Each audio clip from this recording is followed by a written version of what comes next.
Island quadruples contribution to WHO. Here's a summary of the article. Tanister Simon Coveney has announced the island will pledge extra money to the World Health Organization after Donald Trump slashed the U.S.'s contribution. On Tuesday, President Trump announced that he was pulling back on funding to the WHO and said they would withhold $500 million from the organization. Mr. Trump's decision has received serious criticism from a number of leaders around the world. WHO Director General Tedros Adhanom said, "We regret the decision of the President of the United States to order a halt in funding to the World Health Organization." Dr. Mike Ryan, Executive Director of the WHO's Health Emergencies Program, added, "We alerted the world on January 5. Systems around the world, including the U.S., began to activate their incident management systems on January 6. And through the next number of weeks, we've produced multiple updates to countries, including briefing multiple governments, multiple scientists around the world, on the developing situation, and that is what it was, a developing situation."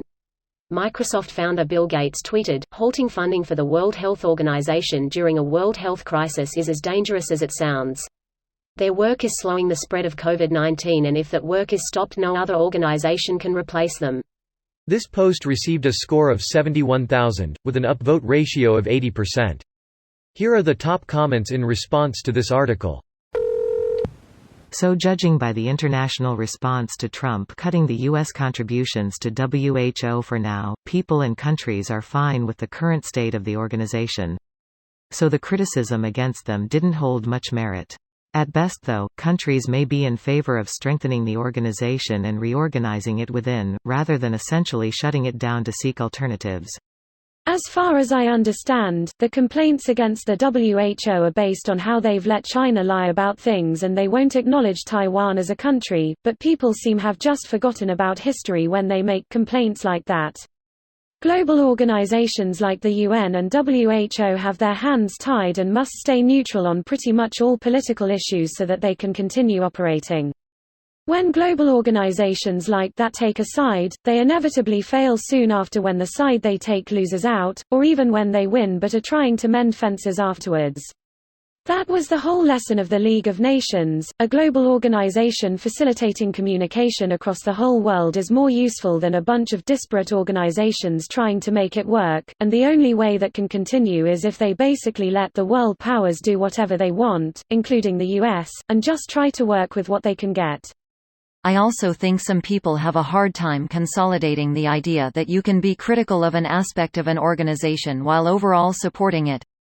I'm critical of the fact that they need to tiptoe around the topics that China has an interest in, which is more of a CCP thing and not so much a WHO thing, but understand how important the WHO having access to China is when it comes to current and future pandemics. It's also difficult when staying neutral can in itself be a political position due to the sometimes vague nature of what it means.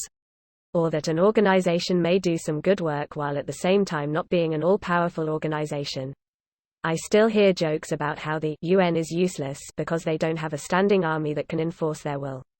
At the end of the day, the purpose of most of these international organizations is a method of communication and coordination to provide a platform to collectively work through international issues.